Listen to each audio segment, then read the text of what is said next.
तो class 10th का chapter number 1 का सेकंड पार्ट क्या दे रखा है हमारा, केमिकल रिएक्शन एंड इक्वेशन का सेकंड पार्ट है। आज की इस वीडियो में हम पढ़ेंगे केमिकल इक्वेशन होता क्या है, इसके टाइप्स क्या होते हैं, बैलेंस केमिकल इक्वेशन क्या होती है, अनबैलेंस्ड केमिकल इक्वेशन क्या होती है। So hello everyone, this is Som Rawat.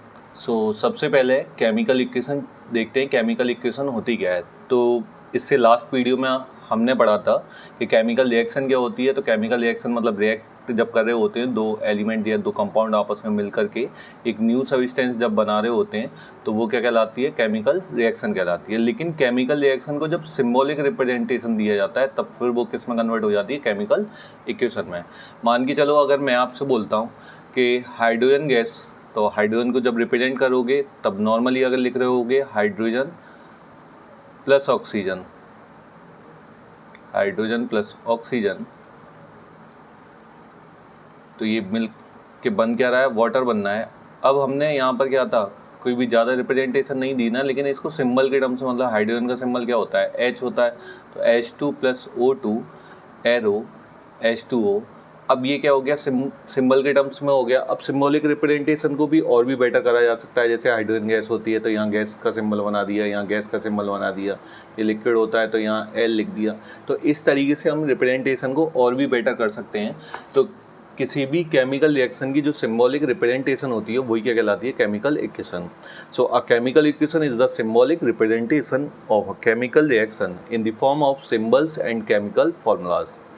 अब बात आती है बैलेंस केमिकल इक्वेशन क्या होती है। मान के चलो कि हमारे पास दो चीज़ें हैं और दो चीज़ें मिलकर के एक नई चीज़ फॉर्म हो रही है। तो जब भी ये क्या कहलाते हैं, रिएक्टेंट, तो total number of reactant equal किसके होगा, टोटल नंबर ऑफ प्रोडक्ट के। मतलब क्या है कि अगर किसी भी केमिकल रिएक्शन में जितने भी नंबर ऑफ एटम रिएक्टेंट में आ रहे होंगे उतने ही नंबर ऑफ एटम किस में आ रहे हो, प्रोडक्ट में आ रहे हो, तो वो कौन सी कहलाती है, बैलेंस। बैलेंस का मतलब क्या होता है, दोनों साइड इक्वल होनी चाहिए। So a balance chemical equation has an equal number of atoms of different element in the reactant and the product. मतलब रिएक्टेंट में भी जो एलिमेंट एटम है वो, और प्रोडक्ट में भी जो एटम है उनके जो नंबर ऑफ एलिमेंट है वो इक्वल अगर होते हैं तो फिर वो कौन सी कहलाती है, बैलेंस। जैसे यहाँ चेक करो, 2 जा क्या हो गया 4, तो हाइड्रोजन के इस साइड लेफ्ट हैंड साइड में रिएक्टेंट कितने 4 एटम है, तो इस साइड भी 2 जा क्या हो गया 4 हो गया। तो इसका मतलब क्या हो गया कि दोनों साइड हाइड्रोजन के जो बैलेंस है वो क्या है, इक्वल है। अब सेकंड केस में किसको देखा, ऑक्सीजन को देखा। ऑक्सीजन यहाँ पर कितने हैं 2, यहाँ पहले 1 था, अब जैसे ही यहाँ 2 लगाया होगा तो 2 बन जा क्या हो गया 2 हो गया होगा। तो ऑक्सीजन के भी जो नंबर ऑफ एटम है वो कितने हो गए, 2 हो गए। तो ये कौन सी कहलाएगी, बैलेंस केमिकल इक्वेशन कहलाएगी। अब इसके बाद बात आती है अनबैलेंस। अनबैलेंस को क्या बोलते हैं, दूसरा नाम स्केलेटल भी होता है। अनबैलेंस का मतलब क्या हुआ, बैलेंस का मतलब दोनों साइड इक्वल होनी चाहिए। मतलब दोनों साइड जो नंबर ऑफ एटम है वो रिएक्टेंट में और number of atom in product में दोनों इक्वल होने चाहिए। लेकिन यहाँ पर चेक करो, देखो हाइड्रोजन यहाँ पर कितने हैं 2, इस साइड भी कितने हैं 2। अब ऑक्सीजन के नंबर ऑफ एटम कितने हैं 2 हैं, लेकिन इस साइड क्या है 1 है। तो इसका मतलब ये कौन सी है, unbalanced chemical equation. So there are unequal number of each type of atom on the reactant side compared with the product side। मतलब reactant और product की साइड में जब unequal number of atom होंगे each type of element के, तो वो कौन सी कहला रही होगी, अनबैलेंस्ड केमिकल इक्वेशन। अब बात आती है कि भाई केमिकल इक्वेशन को बैलेंस्ड ही क्यों करा जाता है। तो 9th क्लास में आपने एक लॉ पढ़ा था, law of conservation of mass. तो मास को ना तो बनाया जा सकता और ना ही, मतलब मैटर क्या है, matter can neither be created nor be destroy. मतलब ना तो बना ही सकते ना ही खत्म कर सकते। So in a chemical equation the total mass of the reactant must be equal to the total mass of the product form. अब मैं इसको एक एग्जांपल के बतौर पर समझाता हूँ। मान के चलो कि अगर आप लोग ना, आपके पास 1 लीटर क्या है, मिल्क है, अब और 1 लीटर ही क्या है, वाटर है। अब आपने क्या करा कि इन दोनों को मिला दिया। अब इन दोनों को भाई जैसे ही मिलाओगे तो कितना बनेगा, टोटल 2 लीटर बनना चाहिए ना, तो 2 लीटर ही बनेगा। अब 2 लीटर जब बना तो वो क्या कहला रहा होगा, यहाँ पर 1 और 1 था। अब तुम कभी ऐसा कर सकते हो कि 1 लीटर वाटर मिलाया और 1 लीटर क्या मिल्क मिलाया और दोनों को मिला करके 2.5 लीटर बना दिया, तो ऐसा तो पॉसिबल नहीं है ना। तो इसका मतलब क्या है कि जितने नंबर ऑफ क्या होते हैं रिएक्टेंट में नंबर ऑफ एटम होते हैं उतने ही प्रोडक्ट में अगर होते हैं तो वो कौन सी कहलाती है, बैलेंस्ड, और नहीं होते तो अनबैलेंस्ड। और केमिकल इक्वेशन को बैलेंस क्यों करा जाता है? So law of conservation of mass क्या कहता है? That matter can nether B created nor be destroyed, so in a chemical equation the total mass of the reactant must be equal to the total mass of the product। अब इसके बाद फिर दोबारा हमारे पास एक स्टोरी है। आज की स्टोरी में हम 2 पार्ट जानेंगे, 2 पार्ट में इसके टाइप भी जानने होंगे। सबसे पहला है कॉम्बिनेशन रिएक्शन। अब देखो हमारे बाबू भैया जो हैं हमारे फेवरेट भैया हैं, तो हमारे पास क्या थे? बाबू भैया थे। अब बाबू भैया ने क्या करा? अब बाबू भैया ने एक चीज़ डिसाइड करी कि भाई मैं शादी करूँगा। अब शादी करूँगा तो इनकी जो धर्मपत्नी जी थी इनका नाम था मुन्नी। अब क्या हुआ, जब मुन्नी बड़ी इनसे प्यार करने लग गई। अब प्यार करने लग गई तो प्यार ऐसे तो समाज देखेगा नहीं, तो सोशल में क्या हुआ कि इन दोनों ने क्या कर ली, शादी कर ली। अब शादी कर ली तो शादी करने के बाद क्या हुआ, इनके एक बालक हुआ। ठीक है, अब बालक हुआ तो वो एक और चीज़, नई चीज़ क्या हो गई, फॉर्म हो गई। तो इसका मतलब क्या है, इन दोनों के कॉम्बिनेशन से एक नई चीज़ जनरेट हुई। तो इसका मतलब क्या होता है, किसी भी रिएक्शन में 2 एलिमेंट या 2 कंपाउंड आपस में रिएक्ट करके एक नया कंपाउंड या बना रहे होते हैं। तो यहाँ पर क्या हुआ, यहाँ पर देखो कैल्शियम ऑक्साइड है। कैल्शियम ऑक्साइड का मतलब क्या हुआ, CaO प्लस, और क्या था, वाटर था। वाटर का मतलब क्या हो गया, H2O। तो ये आपस में जैसे ही मिले तो ये दोनों मिलकर के क्या बना रहे हैं, कैल्शियम हाइड्रोक्साइड, मतलब CaOH का होल ट्वाइस। और प्लस क्या हुआ, प्लस हीट और जनरेट होती है। तो इस चीज़ को याद रख लेना। CaO किसका फॉर्मूला होता है, कैल्शियम, O से क्या हो गया ऑक्साइड, वाटर का फॉर्मूला क्या होता है H2O। ये दोनों आपस में जब रिएक्ट करे तो क्या बनाया, कैल्शियम हाइड्रोक्साइड, मतलब CaOH का होल ट्वाइस, और प्लस क्या जनरेट हो रही है, हीट जनरेट हो रही है। अब बाबू भैया से ना, बाबू भैया के जो बाबा थे वो बड़े दुखी थे। अब वो दुखी थे तो उनने कही कि अच्छा ऐसे काम करेगा तू, लव मैरिज करेगा, रुक जावाल। तो इनके भैया, इनके जो बाबा को नाम हो वो श्यामू काका। अब श्यामू काका क्या हुए, गुस्सा हो गए। श्यामू काका ने क्या कही कि अच्छा तुमने जे ऐसे कर दिया, जे बन गया कैल्शियम हाइड्रोक्साइड। तो इन्होंने क्या करा कि कैल्शियम कार्बोनेट को ना, किसको, कैल्शियम कार्बोनेट को, कैल्शियम कार्बोनेट का मतलब क्या हो गया, CaCO3।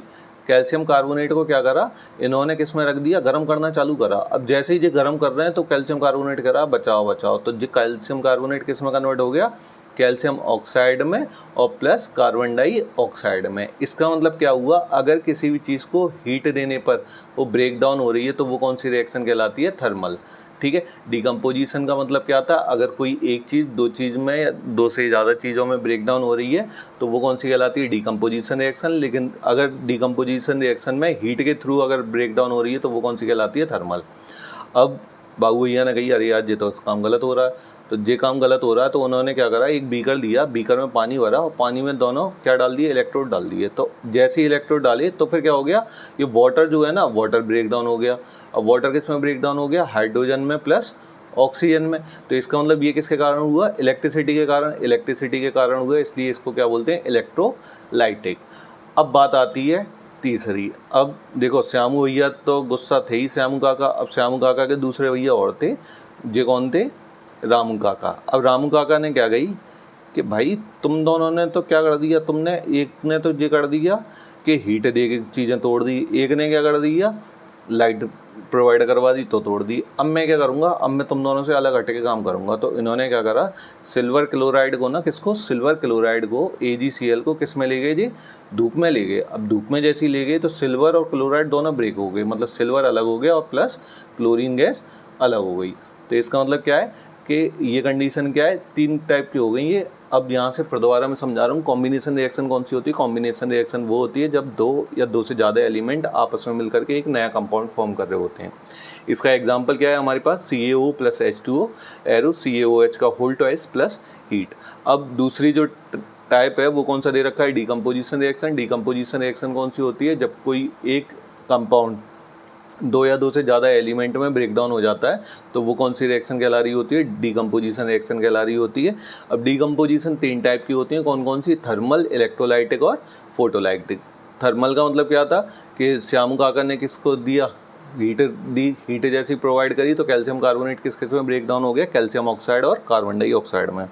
अब जैसे ही श्यामू भैया ने ये काम करा तो बाबू भैया बड़े नाराज। बाबू भैया ने क्या करा, एक बीकर में पानी भरा, पानी भरने के बाद उसमें क्या इलेक्ट्रोड प्रोवाइड करवा दिए। जैसे ही इलेक्ट्रिसिटी उसमें प्रोवाइड हुई तो फिर क्या हो गया, पानी ब्रेक डाउन हो गया। किस किस में ब्रेक डाउन हो गया, हाइड्रोजन और ऑक्सीजन में। अब इसके बाद तीसरे इनके श्यामू काका के भैया थे, वो कौन थे, रामू काका। रामू काका ने क्या करा, रामू काका ने सिल्वर क्लोराइड को, किसको, AgCl को धूप में रख दिया। अच्छा तुम दोनों जे ऐसे काम कर रहे हो तो फिर मैं भी करूँगा। तो उन्होंने फिर दोबारा तोड़ने का काम करा, तो उन्होंने किस में रख दिया, धूप में रख दिया। जैसे ही धूप में रखा तो सिल्वर क्लोराइड किस किस में ब्रेक हो गया, सिल्वर में और क्लोरीन गैस में ब्रेक डाउन हो गया। अब देखो ये तो हो गई स्टोरी। अब पढ़ते हैं इसके टाइप्स ऑफ केमिकल रिएक्शन। ये स्टोरी अगर आप अच्छे से समझ जाओगे तो ऑलमोस्ट सारी चीज़ें क्लियर आउट हो जाएंगी। कॉम्बिनेशन रिएक्शन कौन सी बताई थी मैंने, जब दो चीज़ें आपस में मिलती हैं तो कौन सी रिएक्शन कहलाती है, कॉम्बिनेशन। डिकम्पोजिशन का मतलब होता है कि डिकम्पोज होना है। डिकम्पोज का मतलब क्या है कि कोई चीज़ ब्रेक हो रही है। तो डिकम्पोज कितने टाइप की थी, 3 टाइप की, थर्मल, इलेक्ट्रोलाइटिक और फोटोलाइटिक। अब इसके बाद क्या है, डिस्प्लेसमेंट रिएक्शन। तो ये सारे पॉइंट जो हैं वैसे तो मैं नेक्स्ट वीडियो में पढ़ाऊँगा, नेक्स्ट पार्ट में, लेकिन आप मेरे साथ कंटिन्यू रहो। और प्लीज़ अगर आपको वीडियो समझ में आ रही है तो चैनल को लाइक सब्सक्राइब करना ना भूला करो। अब इसके बाद क्या दे रखा है, कॉम्बिनेशन रिएक्शन। बात आती है कॉम्बिनेशन रिएक्शन। कॉम्बिनेशन रिएक्शन कौन सी थी, दोज रिएक्शन इन विच 2 और more substance combine to form a single substance. ठीक है, मतलब 2 या 2 से ज़्यादा सब्सटेंस आपस में मिलकर के क्या बनाए, एक नया सब्सटेंस बनाए। तो ये मिल गए आपस में, एक नया सब्सटेंस बना दिया। छोटा बच्चा समझ से हम फिर ना टकराना रे। तो देखो सुनो, जो बाबू भैया और मुन्नी देवी ने एक नई चीज़ फॉर्म करी। तो ये जो नई चीज़ फॉर्म हुई थी, तो 2 या 2 से ज़्यादा सब्सटेंस आपस में मिलकर के एक नई चीज़ फॉर्म कर रहे होते हैं, तो वो कौन सी रिएक्शन कहला रही होती है, कॉम्बिनेशन। इसका एग्जाम्पल दे रखा है, हाइड्रोजन गैस है और ऑक्सीजन गैस है। जब ये दोनों आपस में कंबाइन होते हैं तो क्या बन जाता है, वाटर बन जाता है और प्लस एनर्जी रिलीज होती है। अब इसके बाद सेकंड के एक और एग्जांपल दे रखा है, मोस्ट इंपॉर्टेंट एग्जांपल है ये। इसमें क्या है, जब कैल्शियम ऑक्साइड को, कैल्शियम ऑक्साइड क्या होता है बताओ, क्विकलाइम। क्विकलाइम जब किसके साथ रिएक्ट करता है, वाटर के साथ रिएक्ट करता है। तो क्विकलाइम को जब वाटर के साथ रिएक्ट करवाती है तो क्या बनाता है, ये स्लैग्ड-लाइम बनाता है। ठीक है, तो स्लैग्ड-लाइम किस कलर का होता है, वाइट पाउडर होता है, ये चीज़ याद रखना। और a large amount of heat is release. तो तुम लोग करके देखना, हल्का करके देखना, ज़्यादा नहीं। तो इसमें क्या होता है, हीट रिलीज होती है, या फिर मैं वीडियो में करके दिखाऊंगा, तुम लोग घर पर ट्राई मत करना। अब इसके बाद दे रखा है डिकम्पोजिशन रिएक्शन। डिकम्पोजिशन रिएक्शन मैंने कौन सी बताई, जब बाबू भैया पे उनके पिताजी सबरे के सबरे नाराज हुए तो फिर वो क्या टूट गए। तो मतलब 2 चीज़ों में 2 हिस्से में टूट गए जी।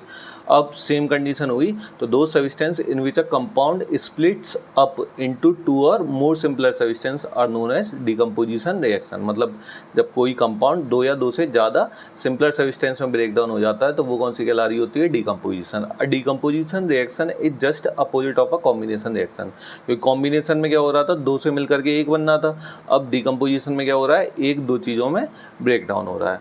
अब इसके कुछ एग्जाम्पल दे रखे हैं। पहला एग्जाम्पल है कैल्शियम कार्बोनेट का। कैल्शियम कार्बोनेट मैंने लास्ट वीडियो में बताया, वो क्या होता है आपका, कैल्शियम कार्बोनेट बताओ जल्दी से क्या होता है, वो होता है आपका लाइमस्टोन। अब लाइमस्टोन को क्या करा इन्होंने, गर्म करा। अब जैसे ही गर्म करा तो ये किस किस में ब्रेक डाउन हो गया, कैल्शियम ऑक्साइड में और कार्बन डाइऑक्साइड में। So when calcium carbonate is heated it decompose into calcium oxide and carbon dioxide. So here calcium carbonate is known as limestone. मैंने अभी आपको बताया कैल्शियम कार्बोनेट को किस नाम से जानते हैं, लाइमस्टोन। और कैल्शियम ऑक्साइड किस नाम से जाना जाता है, लाइम और क्विक लाइम के। Calcium oxide is used on a large scale in the manufacture of cement and glass. अरे वाह, अगर आपसे कोई पूछे कि कैल्शियम ऑक्साइड का यूज़ किसके लिए करा जाता है तो सीमेंट में बनाने में और ग्लास बनाने में किया जाता है। अब देखो, अब बात आती है डिकम्पोजिशन रिएक्शन के टाइप की। तो डिकम्पोजिशन रिएक्शन कितने टाइप के थे, थर्मो, इलेक्ट्रोलाइसिस और फोटोलाइसिस। अब थर्मोलाइसिस मैंने क्या बताया था, क्या करा था बताओ, श्यामू काका ने क्या करा था, किसको, कैल्शियम कार्बोनेट को किस में रख दिया था, कैल्शियम कार्बोनेट को हीट प्रोवाइड करी थी। तो फिर वो किस किस में ब्रेक डाउन हो गई थी, कैल्शियम ऑक्साइड में और कार्बन डाइऑक्साइड में। तो इसका मतलब क्या है कि थर्मोलाइसिस डिकम्पोजिशन कौन सा था, when a decomposition reaction is carried out by heating. किसको, मतलब हीट के थ्रू जब हो रहा हो, so it is called thermolysis decomposition. अब इसका एग्जांपल याद रख लेना, KClO3। तो के को बोलते हैं पोटेशियम, ClO3 का पूरा जो नाम है इसको बोलते हैं क्लोरेट। तो जब पोटेशियम क्लोराइड को क्या कराया जाता है, गर्म कराया जाता है। गर्म करने का मतलब क्या है, हीट दे रहे हैं, तो हीट दे रहे हैं तो कौन सी रिएक्शन होगी, ये थर्मोलाइसिस वाली। अब ये किस किस में ब्रेक डाउन हो जाता है, पोटेशियम क्लोराइड में, मतलब पोटेशियम के होता है और Cl क्या होता है क्लोराइड में, और प्लस कौन सी गैस रिलीज हो रही होती है, ऑक्सीजन गैस। अब इसका एक और एग्जाम्पल है, ये भी मोस्ट इंपोर्टेंट एग्जाम्पल है। इसमें क्या है, जब Fe क्या होता है आयरन और SO4 क्या होता है सल्फेट, तो जब आयरन सल्फेट को क्या करा जाता है, हीट दी जाती है, तो ये किस किस में ब्रेक डाउन हो जाता है, आयरन ऑक्साइड में प्लस सल्फर डाइऑक्साइड में और सल्फर ट्राइऑक्साइड में। तो इस चीज़ को याद रख लेना, 2 जब भी आता है तो डाई लगाते हैं, 3 जब भी आता है तो ट्राई लगाते हैं। अब इसमें एक और कंडीशन ये भी कलर पूछने के लिए आ जाता है कि फेरस सल्फेट का जो कलर है वो चेंज किस में हो जाता है, तो ये याद रखना, लाइट ग्रीन टू वाइट में, ठीक है, and then to reddish brown. सबसे पहले लाइट ग्रीन से वाइट में कन्वर्ट होता है और फिर वाइट से किस में कन्वर्ट हो जाता है, रेडिश ब्राउन में। अब इसके बाद अगला जो एग्जाम्पल दे रखा है वो दे रखा है PbNO3 का होल ट्वाइस। तो मतलब Pb क्या होता है लेड और NO3 क्या होता है नाइट्रेट। सो लेड नाइट्रेट को जब गर्म करते हैं तब क्या बनेगा भाई, तब बनता है, देखो Pb क्या होता है लेड और O क्या होता है ऑक्साइड। सो लेड ऑक्साइड बनता है, नाइट्रोजन डाइऑक्साइड बनता है और प्लस ऑक्सीजन गैस रिलीज होती है। So the reaction produce a yellow residue of lead oxide. इसका जो कलर था P से क्या होता है पीला, और पीले का मतलब क्या हो गया, येलो। तो इसका जो कलर होता है वो किस कलर का होता है, येलो कलर का होता है। अब अगला जो है वो कौन सा है, इलेक्ट्रोलाइसिस। इलेक्ट्रोलाइसिस में क्या करा था, बाबूजी नाराज थे तो उन्होंने क्या करा था, पानी के अंदर क्या प्रोवाइड करवा दी थी, electricity. So when a decomposition reaction is carried out by electricity, किसके कारण हो रही हो, इलेक्ट्रिसिटी के कारण हो, तो उसको क्या बोलते हैं, इलेक्ट्रोलाइसिस। इसका एक एग्जाम्पल जो दे रखा है वो क्या था, वाटर में इलेक्ट्रिसिटी जब प्रोवाइड करोगे वो किस किस में ब्रेक डाउन हो जाएगी, हाइड्रोजन गैस में और ऑक्सीजन गैस में ब्रेक डाउन हो जाएगी। तो ये यहाँ पर हो रहा है, ये इसको ध्यान से देख लीजिएगा एक बार। तो इसमें क्या हो रहा है, स्विच है, यहाँ से 6 वोल्ट की बैटरी लगी हुई है, तो ये किसमें बबूले जो उठ रहे हैं, तो एक तो हाइड्रोजन गैस हो रही है और दूसरी कौन सी है, ऑक्सीजन गैस रिलीज हो रही है। एंड लास्ट क्या दे रखा है अब हमारे पास, फोटोलाइसिस डिकम्पोजिशन। एक और एग्जांपल भी याद रख सकते हो, जब नमक का फॉर्मूला क्या होता है, सोडियम क्लोराइड, सो NaCl। अब Na अलग ब्रेक हो जाएगा और Cl अलग ब्रेक हो जाएगा। लास्ट क्या है हमारा, फोटोलाइसिस डिकम्पोजिशन। फोटोलाइसिस डिकम्पोजिशन का मतलब क्या था कि किसके कारण, सनलाइट के कारण अगर ब्रेक डाउन हो रहा है तो वो किसके, कौन सा कहलाता है, फोटोलाइसिस। ये किसने करा था, हमारे श्यामू काका के भैया ने, तो रामू काका ने क्या करा था, जब किसको, AgCl को, मतलब सिल्वर क्लोराइड को किस में ले गए थे, धूप में ले गए थे। तो धूप में ले गए तो ये किस किस में ब्रेक हो गया, सिल्वर में और क्लोरीन गैस में ब्रेक हो गया। तो इस चीज़ को याद रखना, ये भी इम्पोर्टेंट है आप लोगों के एग्जाम पॉइंट ऑफ व्यू से। इसके अलावा मैं एक और चीज़ बताता हूँ कि चलिए आप लोग सर्च करके बताना कि सिल्वर क्लोराइड को एक बोतल में कैप्ट करके क्यों रखा जाता है, और प्लीज़ इसको मुझे कमेंट में ज़रूर बता के देना कि सिल्वर क्लोराइड को बोतल में, मतलब ब्लैक कलर की, डार्क कलर की बोतल में कैप्ट करके क्यों रखा जाता है। So thank you so much for watching this video, and please अगर आपको मेरी वीडियो समझ में आ रही है और अच्छा लग रहा है मेरा पढ़ाना, तो आप प्लीज़ चैनल को लाइक और सब्सक्राइब करना ना भूलें। Thank you so much.